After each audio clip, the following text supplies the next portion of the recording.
This is my grandpa. His name is Jim Whitaker, and he's a veteran. Hi, my name's Caden. What's your name? Hi, Caden. It's Jim. Jim Whitaker. What branch? When is your birthday and age? My birthday is January 4th of 1949, and I'm 74 years old. Okay.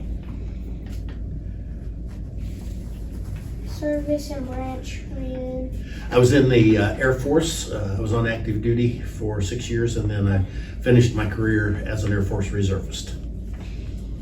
When did you start?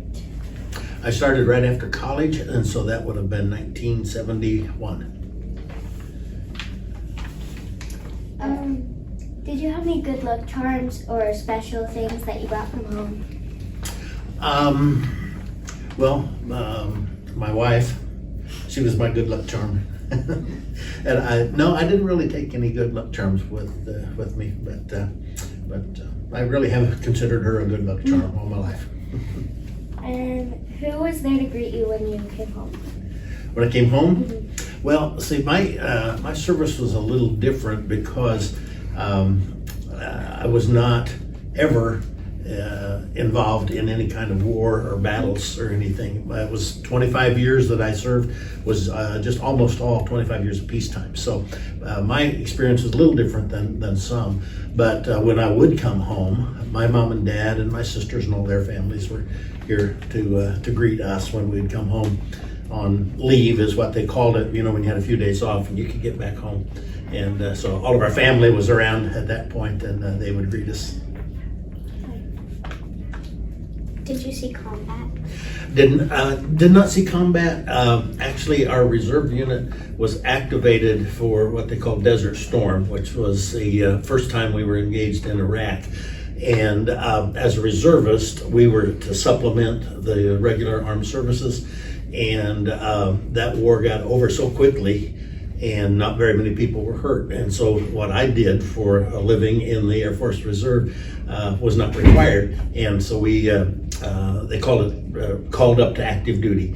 And so we were called to active duty for about 2 weeks, and then we were released. And that was a real blessing because it meant that not too many people were getting hurt in the war. Do you remember any partially funny or unusual events? Would you ask me that one again, please? Do you remember any partially funny or unusual events? Oh, wow. It's been several years since I did that. I don't remember any specific events. I flew airplanes, and so people always ask me, did you have anything scary or anything happening in the airplane? And I really didn't. It was such a safe operation and so forth. And so I really didn't have anything scary or anything particularly humorous that I remember. Why you on duty was a typical day like? Okay, a typical day when I first started was I might go in at 5 o'clock in the morning. I was an instructor pilot for a while, and I'd go in at 5 o'clock in the morning, and all of our students would be in the room with us. We had about 10 instructors and maybe 20 or 25 students. And we would have a briefing, and we'd talk about some things, and then we would go out and fly for about an hour, practicing maneuvers and things, teaching the students how to fly. Then when we got back, we would have what we called a debriefing, where we'd explain to them what they did right and what they did wrong and how they can improve. Now, when I left that job, I was down at Scott Air Force Base, which is down by Belleville, Illinois, which is not far from here. And I flew aeromedical evacuation there. So a typical day would again be showing up at about 5:30 or 6 o'clock in the morning, having a briefing with the crew that I had. Always had at least one more pilot on the airplane, and sometimes two. And then we had a crew of nurses and medical technicians, and we would fly 5 or 6 cities around the country, and we would pick up Department of Defense people who were sick or injured and take them to places where they could get specialized treatment. And so a typical day would be making 5 or 6 stops, and then we would overnight somewhere, next day, do it again, and work our way back to Scott Air Force Base. And so a lot of the trips I flew were 2-day trips, and that's kind of how those days went. What was the food like? It was edible. Military food is not known for being really, really good, although typically after we would have that morning briefing, if we had time, we could go to what they call the mess hall. That's what they call it in the military, the mess hall. And that doesn't sound too good for a restaurant, does it? But that's what they called it. And the food there was really pretty good. Yeah. And then on the airplanes, we usually took a box lunch, and we'd have that sometime during the day. What kind of supplies did you use or carry? We carried a lot of medical supplies, as you can imagine. On the airplanes that I flew aeromedical evacuation in, we were actually equipped so that if somebody needed it, and if we had a doctor on board, they could do very minor surgery. We had all kinds of medical equipment and supplies. Very seldom had to do that, but we carried a lot of bandages and some syringes in case they had to give them shots and that kind of thing. How did you communicate with your family or friends? How often? Well, back in those days, it was before the days of cell phones and texting and email. And so the way I communicated was by telephone, usually. But again, it wasn't a cell phone. It was a telephone like a desk phone with a rotary dial and that kind of thing. And those things are antiques now. That's how long ago that was. And then by written letters, I would write to my family periodically, and they would send me letters as well. When you were writing your letters, how long would it take them to respond? Usually within 3 or 4 days. Usually if I put a letter in the mail, it would get to my family the next day. And then my mom especially would write back, and I'd get that back in 2 or 3 days. Quite different than now when you can just do a text and they respond almost immediately, right? Why did you choose the Air Force? Well, when I was in college, I went to the University of Illinois, and when I was in college, the Vietnam War, which you may have read about or heard some history about, that was very much active. And the draft, have you heard about the draft? Do you know what that was? Mm-hmm. Well, when I was in college, they gave us what they called student deferments so that we could finish our college education. But at the end of that, then you were subject to the draft. And so I went through what's called Air Force ROTC. ROTC stands for Reserve Officer Training Corps. And so I did that as a college student, and that qualified me to apply for flight school. And I chose the Air Force because I just thought it'd be neat if I could qualify for flight school to learn how to fly airplanes and go through the military as a pilot, which that all worked out. I finished college, went to flight training, and by the time I finished flight training, Vietnam was over, so I didn't have to serve in that war. I have great respect for all of the men and women who did serve in that war, but I did not have to go there. And so the rest of my career was, as I said earlier, was about a 25-year period of peacetime, which is one of the longer periods of peacetime that our country has enjoyed. Where did you travel while you were in the service? Well, we were stationed in Mississippi to start with, and I didn't do a lot of traveling other than the flights in the local area there. When I was in the Air Force Reserve at Scott Air Force Base, then I flew kind of all over the country with that. Occasionally we'd have some vacation time, and I'd take my wife, and then I had 2 daughters at that time, and we would go someplace for vacation, like to Gulfport, Mississippi, or New Orleans, and someplace that was not all that far from Columbus, Mississippi. Is there anything that we haven't covered that you would like to talk about? Well, I guess I would say I'm so grateful that you are taking an interest in veterans. And like I said, my career was unique in that it was all peacetime. But you're going to have a lot of veterans here on Veterans Day. I assume you're going to have that program again this year. And a lot of them did serve in Vietnam War or in the wars in the desert, I call them, that all happened here in the last several years.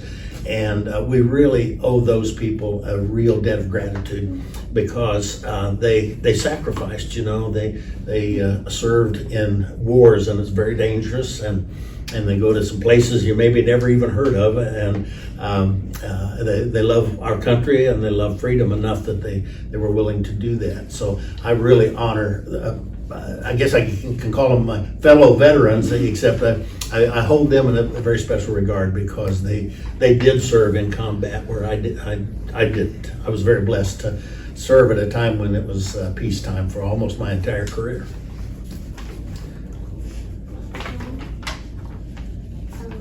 Anything else that you guys want to ask? Were the beds that you sleep on comfy? No. not usually. A lot of the places we stayed, it was just a kind of a glorified cot. What did the uniform look like? Well, our uniforms, for part of my career, I wore what we call our blues, which was blue pants and a blue shirt, and then you had the insignia of whatever your rank was on the shoulders. And then for the last several years, we wore what we called a flight suit, which was a green, sort of like a jumper, a zip-up jumper, but it also had the patches for our organization and our rank on the shoulders as well. But that's what I wore when I was flying. Was there any funny stories? Well, as I said earlier, I don't recall anything that sticks out as something that was really on what I would call the funny side. Did you see anything dangerous, like really dangerous? Actually, you know what? People always ask me that, and I spent 25 years in the military, and then in the civilian world, I flew for 25 years also. And never did have anything real dangerous happen in the airplane.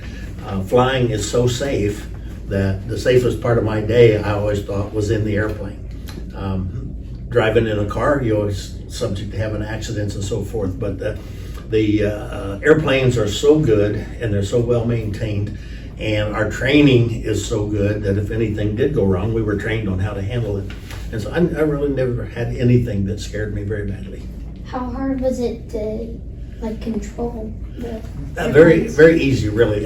Modern airplanes especially have a lot of hydraulics and electronics in them that make the flying of them pretty simple.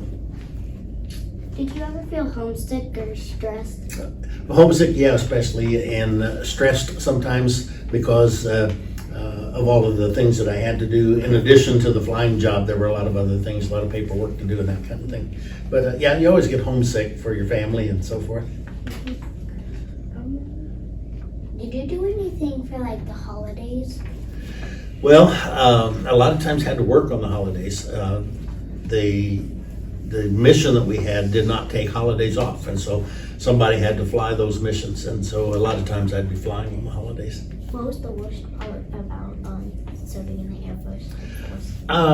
Being away from home, being away from our family, and it's one of the reasons that I transferred from active duty to the Air Force Reserve was because I could move back to Neoga. Because I love Neoga and I love the school system here. Just as you guys have great teachers, we had great teachers back in those days, and I wanted our kids, including Aubrey's dad, to go through the Neoga school system. And so by being in the Air Force Reserve, I not only had to go down just a few days a month and do reserve duties, that allowed us to live here, which was my home, and this is where I wanted to live. So that was a good part. How hard was your training? The training was, I'd say, difficult because there were an awful lot of things to learn, and I had never flown airplanes until I was in college, and I learned there. But then as you fly bigger and more complicated airplanes, then you have to go to school and learn that particular airplane, learn all about it, and then learn how to fly it.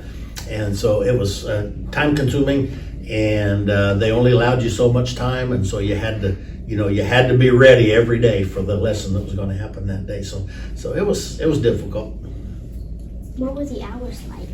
Well, that just depended on the day, but sometimes it'd start at 6 o'clock in the morning, and you'd go until 6 or 7 in the evening. And then sometimes you might start later in the day, but you'd go later in the evening. So one of the things about flying is you don't have a routine per se. In other words, I couldn't say that I went into an office at 8 o'clock in the morning and left at 5 o'clock in the afternoon. Every day was a little bit different. What did your parents think about you leaving home? I don't think they wanted me to leave home, and aviation was a fairly new industry when they were kids. Although the commercial aviation industry, flying passengers, that was being developed pretty extensively. But my folks never flew, and so they were somewhat concerned that I would go into what they thought was this dangerous occupation of flying. Mm-hmm. And as I told you, it's not. It's one of the safest things you can actually do when you consider the number of airplanes, the number of flights, and the number of people that are flying every day. And you hardly ever hear of an aircraft accident. So it's really safe, but my mom and dad did not know that at the time. So I think they were concerned that, number one, that I was leaving home, number two, that I was going into the military, and then number three, I was flying in what they perceived as a dangerous job, but it wasn't. What was the most helpful part of your training? Helpful part of the training was not only learning about the flying part of it, but teaching things and giving you practice in decision making and communication skills and those kinds of things. I think we're all part of it. You've been trying to ask me a question, Aubrey. They keep stealing them. I don't have any. Okay. What rank were you on? I finished as a colonel.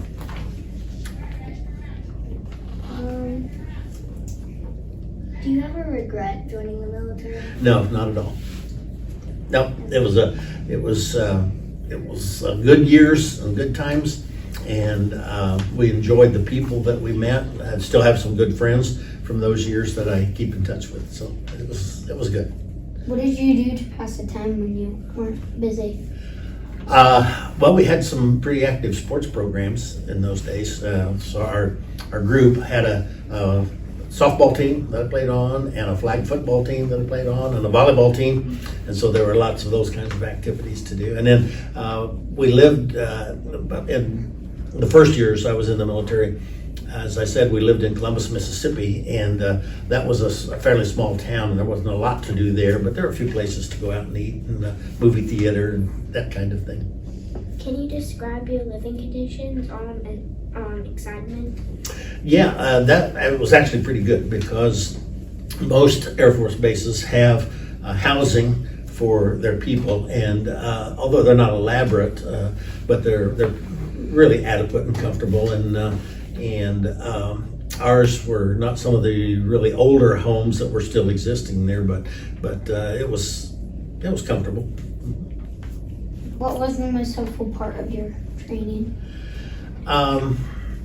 I guess the things that I mentioned earlier, first of all, learning how to fly the airplane. That was the most important thing, because that's what I had to do for a living. But then the other things that I mentioned about learning how to communicate with a team, learning how to lead a team. The pilot was sort of the lead of that crew that we had, and so you had to learn how to deal with other folks and get them to do the things they were supposed to do. And so the ability to communicate and the ability to make decisions, we got a lot of practice in that. What sticks in your mind most about the time you in your service? I guess the flying the airplanes. I mean, that was what I loved doing, and it was challenging, but it was an awful lot of fun. How often did you get to leave your place? And like to come home and that kind of thing. Yeah.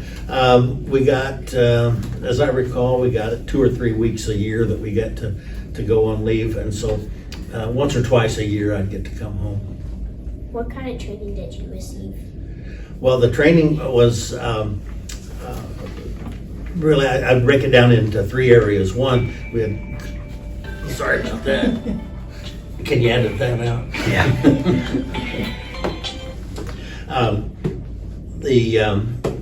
One was the classroom portion. We had a lot of academics, we called it, and we'd be in the classroom learning about flying principles and techniques and learning about the airplane we were going to fly. And then we had simulators, which were just like the cockpit of an airplane, and you'd sit in there and all the instruments work just like they do in the airplane, and you'd practice all the procedures like starting the engines and flying and all of that. You could practice it in this simulator, and then you got in the airplane and you did it for real. But you had a lot of training beforehand that got you ready for that.